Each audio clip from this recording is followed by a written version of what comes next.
अस्सलाम वालेकुम गाइस, क्या हाल है आपके। आई होप आप सब ठीक होंगे। और आज हम डिस्कस करेंगे हिस्ट्री ऑफ यूएसए के अंदर why America joined World War 2। World War 1 हमने प्रीवियस लेक्चर के अंदर डिस्कस किया था। और वर्ल्ड वार 2 को आज हम डिस्कस करेंगे कि अमेरिका ने वर्ल्ड वार 2 को क्यों ज्वाइन किया। तो ऑलमोस्ट सिमिलर रीजंस हैं, कुछ डिफरेंट हैं उससे, लेकिन मतलब फ़ायदा ये है कि अगर आप वर्ल्ड वार 1 के रीजंस को देखेंगे और वर्ल्ड वार 2 को देखेंगे तो आपको मतलब ज़्यादा मेहनत की ज़रूरत नहीं है। आप एक को तैयार करेंगे तो दूसरा भी उसी तरीके से तैयार हो जाएगा। कुछ पॉइंट्स हैं डिफरेंट, वो हो जाएंगे। तो लेट्स स्टार्ट द टॉपिक।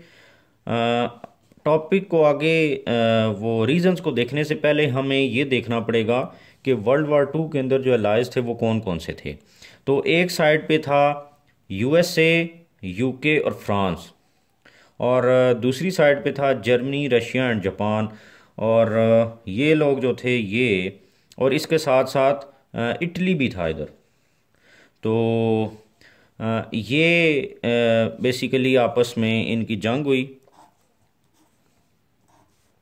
ये जो मेजर आपस में लाए थे, तो यूएसए, यूके और फ्रांस एक तरफ थे, Germany, Russia, Japan and Italy एक साइड पर थे।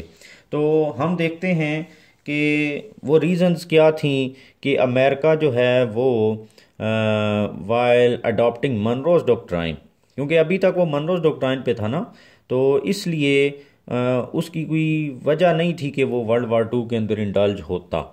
कि जब वो उसने कैटेगोरिकली अपनी पॉलिसी बता दी कि we would not interfere in Europeans affairs, तो फिर वो क्यों इधर आ गया। तो वो हम रीजंस देखेंगे। Number 1 reason is ideological reason.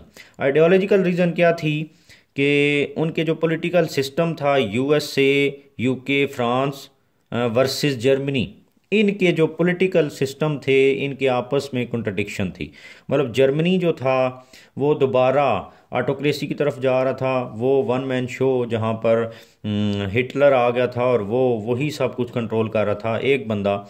और दूसरी तरफ थी यूएसए के अंदर, फ्रांस एंड यूके के अंदर डेमोक्रेसी। तो एक ऐसा सिस्टम, एक ऐसा रीजन जहाँ पर एक कंट्री के अंदर डिक्टेटरशिप हो और बाकी डेमोक्रेसी को फॉलो करते हो, और फिर वो डिक्टेटर जो है वो एक्सपेंशनिज्म को करना शुरू कर दे, कि वो कहे कि मैं जो है वो अपने मुल्क को बड़ा करूँगा। तो जाहिर है जब अपनी बाउंड्री से वो बाहर जाएगा तो दूसरे फिर ये चीज़ बर्दाश्त तो नहीं करेंगे। तो अब अगर इंडिया चाहे कि मैं अपने मुल्क को मज़ीद एक्सपेंड करूँ और पाकिस्तान की बाउंड्री के अंदर आना शुरू हो जाएगा, तो वो डेफिनेटली उसका रिज़ल्ट जो है वो तो जंग ही है।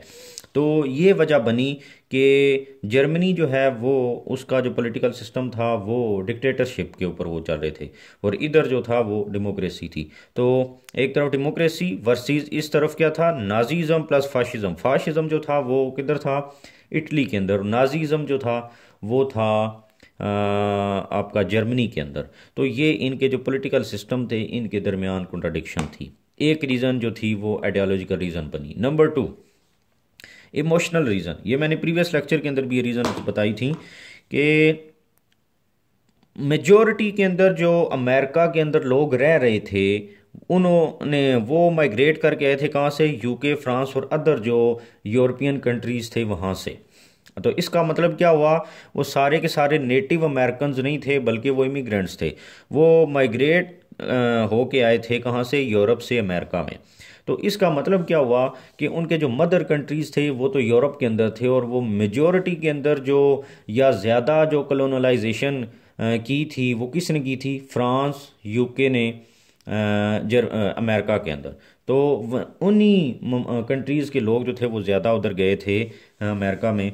तो जब जंग शुरू हुई तो एक इमोशनल फीलिंग जो है वो वहाँ पर आना शुरू हो गई कि हमारे जो मदर कंट्रीज़ हैं वो जंग में और हम यहाँ पर बैठे हुए हैं। तो एक इमोशनल रीज़न ये बनी कि उनकी जो मदर कंट्रीज़ हैं अमेरिका को उनको डिफेंड करना चाहिए और उनको सपोर्ट करना चाहिए, चाहे वो इकोनॉमिकल सपोर्ट हो, चाहे मिलिट्री फोर्स हो, जिस तरह की भी हो। तो ये एक इमोशनल रीज़न थी जिसकी वजह से मतलब अमेरिका अट्रैक्ट हो गया वार की तरफ। नंबर 3 वार डेट। अब यूएसए जो था वो लोन्स प्रोवाइड कर रहा था, उस वक्त तक उसकी इकोनॉमी बहुत स्ट्रॉन्ग हो चुकी थी। तो अमेरिका जो था वो लोन्स प्रोवाइड कर रहा था यूके और फ्रांस को, ज़ाहिर है जब यूके और फ्रांस जंग में थे, वो अलाए भी थे, तो उनको पैसा चाहिए था। पैसा किस लिए? वो वेपन्स ख़रीदने थे, बाकी खाने पीने की चीज़ें लोगों के लिए, डिफेंस के लिए, हर चीज़ के लिए पैसा पैसा तो नहीं था। अब वो पैसा जो था वो अमेरिका उनको प्रोवाइड कर रहा था। जब अमेरिका पैसा प्रोवाइड कर रहा था तो अब उसको ये पैसा वापस भी तो लेकर जाना था ना। तो अब इस पैसे को, टू रिटर्न इट बैक, इसको वापस हासिल करने के लिए उसने क्या किया, उनको सपोर्ट करना शुरू कर दिया बैक एंड पे, कि अगर ये जंग जीतेंगे तो तब भी ये इस काबिल होंगे कि मेरा पैसा वापस कर सकें, अदरवाइज़ तो ये इनके अपने हालात इतने ज़्यादा ख़राब हो जाएंगे कि मेरा पैसा रिटर्न इनके लिए रिटर्न करना बहुत मुश्किल हो जाएगा। तो एक वजह ये थी कि वार डेट जो इनके ऊपर चढ़ गया था उसको वापस लेने के लिए अमेरिका इनको सपोर्ट करा था। नंबर 4, वेपन्स क्रेडिबिलिटी इशू भी था कि यूएसए जो था वो वेपन्स प्रोवाइड कर रहा था यूके एंड फ्रांस को इस जंग के अंदर। अब क्योंकि जो डिफेंस इंडस्ट्री थी जर्मनी की वो बहुत ज़्यादा स्ट्रॉन्ग थी, उन्होंने कुछ जहाज़ बनाए थे जिनको कहते थे जिप्लियंस। ये एमसीक्यूज़ के लिए बड़ा इंपॉर्टेंट है, जिप्लियंस बोलते थे, और वो अटैक करते थे इनको। तो इसलिए वेपन्स के बाद इनको फिर इसी तरह वर्ल्ड वार 1 के अंदर में देखा था कि सबमरीन्स का कॉन्सेप्ट जर्मनी ले आई थी, तो वो उनकी डिफेंस इंडस्ट्री जो थी वो बड़ी स्ट्रॉन्ग थी। तो इसलिए यूएसए जो था वो यूके और फ्रांस को सपोर्ट कर रहा था अपनी वेपन्स के ज़रिए। तो मतलब क्या हुआ कि यूके और फ्रांस यूएसए की जो वेपन्स थी उनको यूज़ कर रहा था अगेंस्ट जर्मनी। अब हुआ ये कि if they would lose war then they could have question about credibility of the weapons. अगर अब यूएसए की वेपन्स यूज़ करने के बावजूद यूके और फ्रांस जंग हार जाते तो इसका मतलब क्या था? इसका मतलब ये था कि वेपन्स जो थी वो इतनी ज़्यादा इफ़ेक्टिव नहीं थी, इतनी ज़्यादा डिस्ट्रक्टिव नहीं थी कि वो जर्मनी को इतना ज़्यादा डिस्ट्रॉय कर सकती कि यूके और फ्रांस जंग जीत सकते। तो इसका मतलब ये हुआ कि वेपन्स की जो क्रेडिबिलिटी थी वो क्वेश्चन हो सकती थी कि वेपन्स ही इतने अच्छे नहीं थे कि हम जंग जीतते। तो अपनी वेपन्स की क्रेडिबिलिटी को प्रोटेक्ट करने के लिए या उसको मेंटेन करने के लिए यूएसए जो था वो इसलिए भी सपोर्ट कर रहा था किसको, यूके और फ्रांस को, और वो अपनी वेपन इंडस्ट्री के अंदर मज़ीद इन्वेस्टमेंट करी जा रहा था। तो अपनी वेपन्स की क्रेडिबिलिटी को मेंटेन करने के लिए उन्होंने सपोर्ट किया, एक रीज़न ये भी बनती है। फिर number 5, attack on Pearl Harbor. 1941 के अंदर जापान जो था उसने यूएसए की नेवल बेस के ऊपर अटैक किया, जो कहाँ पर थी, पर्ल हार्बर, होनोलुलु के अंदर पर्ल हार्बर एक जगह है जहाँ पर क्या हुआ, नेवल बेस थी बेसिकली ये यूएसए की, पर्ल हार्बर।